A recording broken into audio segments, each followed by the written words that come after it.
अस्सलामुअलैकुम नाजरीन, आज की वीडियो में हम बात करेंगे एक ऐसे लाइव शो की जिसने सियासी हलकों में हंगामा खड़ा कर दिया। इलेक्शन में धांधली के क्लियर कट शवाहिद पहली बार मंजर-ए-आम पर आने के बाद मामला मजीद संगीन हो गया। शुआइब शाहीन और फैसल वार्डर के दरमियान हकीकत सामने आने पर शदीद लफ्जी जंग छिड़ गई।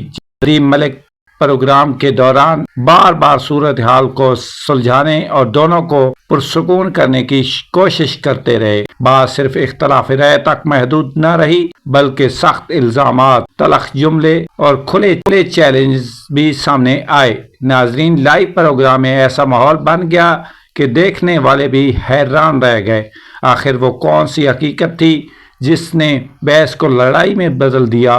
किसने पहले सख्त मौक़िफ़ अपनाया और किस जवाब ने पूरे शो का रुख बदल दिया? मुकम्मल हकीकत जानने के लिए वीडियो आखिर तक ज़रूर देखिए। अगर आप सियासत, ब्रेकिंग न्यूज़ और ऐसे ही धमाकेदार तजिए सबसे पहले देखना चाहते हैं तो हमारे चैनल को सब्सक्राइब करें, वीडियो को लाइक करें और अपनी राय कमेंट में ज़रूर दें। पोस्टपोन बाहर भी लगा दिया, मुझे ओरिजिनल दे दिया। ओरिजिनल देने के बाद रात को पता है क्या होता है, नोटिफिकेशन आ जाता है। मैं भागम भाग हाईकोर्ट में पहुंचता हूं, हाईकोर्ट नोटिफिकेशन सस्पेंड करता है। इलेक्शन कमीशन ये जी बहुत बड़ा फ्रॉड है, इलेक्शन कमीशन डिसाइड करे। इलेक्शन कमीशन के पास जब जाते हैं वो कहते हैं हाँ जी हमने तो लिख को तो दे दिया था मगर बस नोटिफिकेशन हो गया, लिहाजा आप ट्रिब्यूनल चले जाओ। ये है इलेक्शन कमीशन, ये है रिटर्निंग अफसर का काम। क्यों नहीं गए?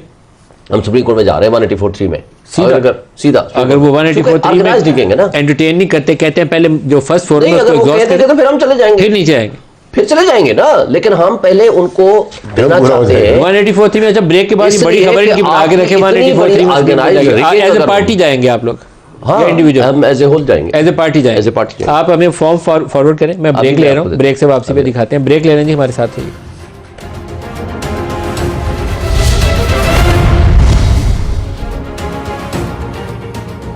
प्रोग्राम में दोबारा खुश आमदीद कहते हैं। वाडा साहब, ये जो तनाज़ा है, अभी जो नंबर सामने नज़र आ रहे हैं, एक बड़ा क्लियरली डिस्टॉर्शन उसके अंदर नज़र आ रही है, टेम्परिंग नज़र आ रही है।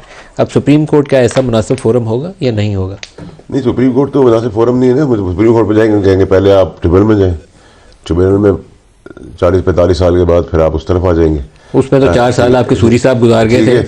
मैंने आप लोगों को पहले कहा, आप लोग मेरा मशवरा नहीं सुनते। मैं तो बुखार में, मेरी आवाज़ भी नहीं निकली। मलिक साहब प्लीज़ उसमें छोले खाएं, कुछ 45-47 में छोले खाएं, जिसकी नोटिफिकेशन यही है भाई। अब इसी का अंदर मुल्क चल रहा है और टेम्परिंग जिसमें नजर आ रही है उसमें भी छोले खाएं। कोई टेम्परिंग नहीं। ये 2018 में भी हुई थी, 2013 में भी थी, 2018 में भी ऐसी टेम्परिंग नहीं, किसी में नहीं हुई थी। कोई फॉर्म 45 जीते हुए थे ना, ये तो बताएंगे ना, मुझे सिस्टम के बारे में ये तो हुकूमत में थे, लेकिन वो आर्टिस्टिक वे में थी। अच्छा, अच्छा काम उतारा था। लेकिन सारे इलेक्शंस में इस वक्त नलायक आगे भी ऐसे ही होगा। उस वक्त आर्टिस्ट था, इस वक्त नलायक है। मैं आपको 247 अपने दिखाऊंगा। मेरे पास 2 फॉर्म 47 है अपनी हल्के, मेरे अपने 2 फॉर्म 47 और जो 2 फॉर्म दूसरा फॉर्म 47 है उसमें जो आरओ थे वो जज साहब थे, उन्होंने एडमिट किया हुआ है कि पिछले में टाइपो हुए हैं। अच्छा, तो वही काम जो था ना, वो फॉर्म 47 में पिछली दफा इस तरह हो रहा था, तो हमने उसको अब आप ये इंट्रोड्यूस कर सकते हैं। लेकिन अब ये जहाँ तक ये सवाल कर रहे हैं, इनके लिए बेहतरीन फोरम है ट्राइब्यूनल। ये जाए ट्राइब्यूनल में जाए, जब ये वो तो अब आगे ट्राइब्यूनल का मामला है, वो इनको पकौड़े खिलाए, वो इनको समोसे खिलाए, या इनको फैसला करके, मैं नहीं कहूँगा, वैसे एक जब बंदा जो जीता होता है जनरली उसको तकलीफ होती है, या हारा हो उसको भी तकलीफ होती है, लेकिन मैं इनके जज्बात जो है उनसे नहीं खेलना चाहता। लेकिन मैं ये कहूँगा कि ये मामला फिर भी ट्राइब्यूनल में ही जाएगा, और ट्राइब्यूनल में जाके इनको एक अभी इन्होंने ब्रेक में वादा किया था हमें कि कुछ फॉर्म 45 जो इन्होंने कंपेयर किए, जो जेन्युइनली इनके पास एग्जिस्ट करते हैं, उसकी कॉपी हमें देंगे, तो हम स्क्रीन पे डाल दें। वजाहत आप खुद करिए, बताइए जी, आप बोलिए, आपके फॉर्म स्क्रीन पे इस वक्त, आप एक्सप्लेन करिए इनको। देखें, मैं आपको एक बात बताऊं, मैंने आपको भेजे हैं, आप अपने मोबाइल से बोलिए। अच्छा, स्क्रीन आप अपने, मैं एक मोबाइल से अगर आपको ये कहूँ, पढ़िए। ये जैसे पूना फकीरा का एक है form, polling station number 257 Poona Fakira, ठीक है, बोलिए। इलेक्शन कमीशन के जारी करदा फॉर्म 45 में जो 2 नंबरी हुई है, तारिक फजल का वोट है ओरिजिनल में 128, उसको कटिंग करके 328 कर दिया गया। 128 328 200 वोट ही बढ़ाए हैं जी। सिर्फ एक पोलिंग स्टेशन। दूसरे का बताइए। अच्छा, दूसरे का मैं आता हूँ। दूसरे का जो आपको मैंने भेजा है, उसमें क्या किया, उसमें वोट है एक्चुअली, आप पढ़िए आराम से। 250 अच्छा, एक पोलिंग स्टेशन का जो एक्चुअल है। अच्छा, अब उसको क्या बढ़ाया, उसको बढ़ाया है 450 कर दिया बस।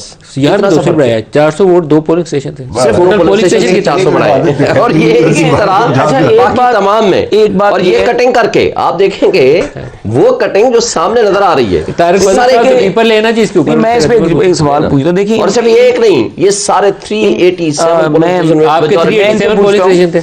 मैं शुएब 387 साहब पोलिंग से स्टेशन थे। मेरा एक सवाल है कि शुएब साहब आपके जो फॉर्म 45 पे पोलिंग एजेंट्स के साइन है इन पे? हाँ अच्छा, साइन वही है, ये है वही तो ये फिर signed इसका copy मतलब है? साइंड कॉपी है ये? साइंड कॉपी के ऊपर ये जब दिखाइए इनके कि पास साइन आया है ना, नीचे इनके पोलिंग पास- एजेंट्स के, दोबारा दिखाइए नहीं, इसको आपके फॉर्म पास को जो स्क्रीन पे कॉपी डालिए। अगर आपके पोलिंग एजेंट ने उसके ऊपर साइन किया हुआ तो ये तो फिर एडमिशन नहीं आ जाएगी कि उसने तो उसको साइन किया हुआ जो भी नहीं टेम्परिंग कर दी ना। ये देखिए जरा जूम करें जहाँ काटा वो हुआ है, तो आप zoom करके कहेंगे दिखा वो सकते हैं। कौन, वो तो आपके सुन पोलिंग लेना। एजेंट के साइन है उसके ऊपर। बात साइन की नहीं है, बात यह है कि जो हमारे पास है वही मुस्तफा खोकर के पास है, वो जमात इस्लामी के पास है, वो वही बगैर TLP के कटिंग पास। के है जो वो आपके बगैर कटिंग के है ना, फर्क से भी है। अब देखिए अगर जो आपके पास है वो बगैर कटिंग के, बगैर कटिंग वाला जो है, इलेक्शन दोनों मौजूद कमीशन ने है। दिया है वो ये- कटिंग वाला है। वो कटिंग वाला है। देखिए उसके सिर्फ यही बाद फर्क है। आपको पता है कि मैं एक दो हल्के देख रहा था वहां पे फॉर्म 45 बहुत बड़ी तादाद में बिल्कुल उसी स्टाइल में, उसी पेपर में, उसी तरह के छपे हुए फॉर्म 45 कई जगहों पे बरामद हुए हैं। अब ये तो झगड़ा ही नहीं है खुर्रम ना। दस्तगीर साहब है। फॉर्म 45 की तो आप खुर्रम- एडमिशन आ गई ना खुर्रम कि दस्त- वही फॉर्म 45 है। मैं ये नहीं झगड़ा अब कर रहा। उसके अंदर जब खुर्रम कटिंग और दस्तगीर टेम्परिंग साहब- खुर्रम करेंगे, दस्तगीर वो तो साहब सामने के आ हल्के जाएगा। में से, खुर्रम दस्तगीर साहब के हल्के में से उन्होंने जब्त कराए डीसी ऑफिस के जहां पे भी आरोज बैठे थे वहां पे जाके उनके अपने ओरिजिनल फॉर्म 45 उनके वोट और साथ में जो उनका मुखालिफ था उसके कुछ वोट वहां से रिकवर करवाए हैं और उसका बैग बना है।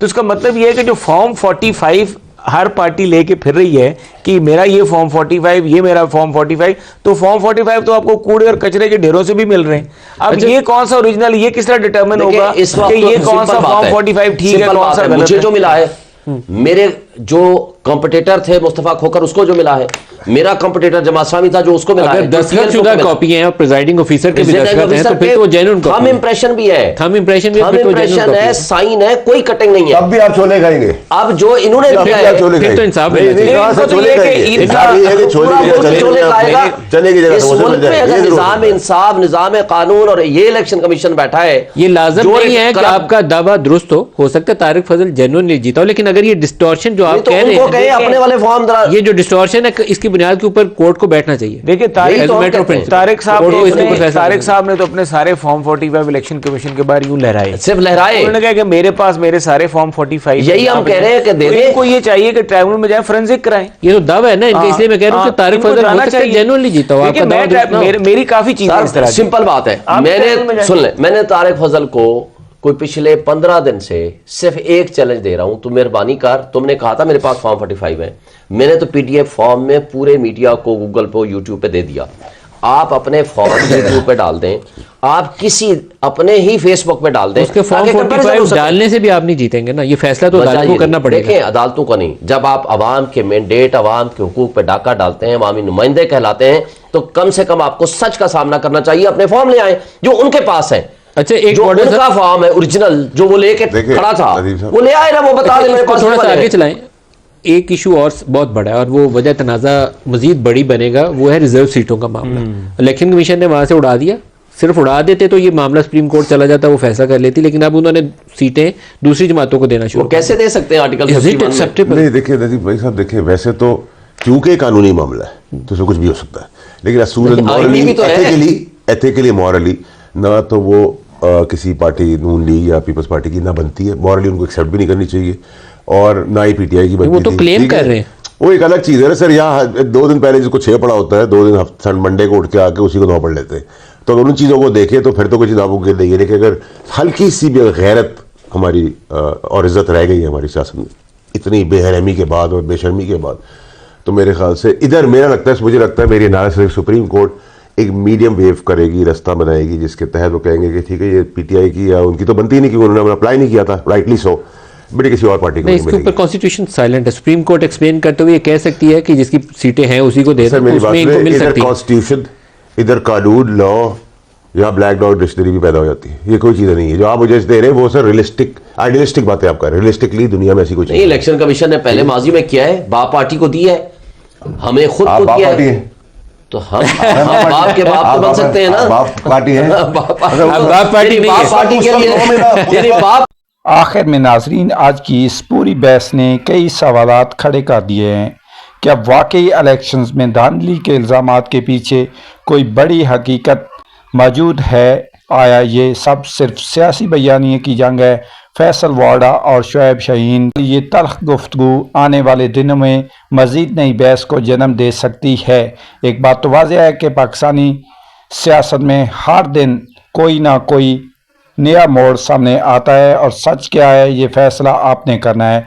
अपनी राय हमें कमेंट में ज़रूर बताएं। इसके मौक़िफ़ को ज़्यादा मजबूत समझते हैं। अगर आपको आज की वीडियो पसंद आई है तो वीडियो को लाइक करें, हमारा चैनल सब्सक्राइब करें और बेल आइकन को ज़रूर दबाएं ताकि आने वाली हर सियासी अपडेट आप तक सबसे पहले पहुंच सके।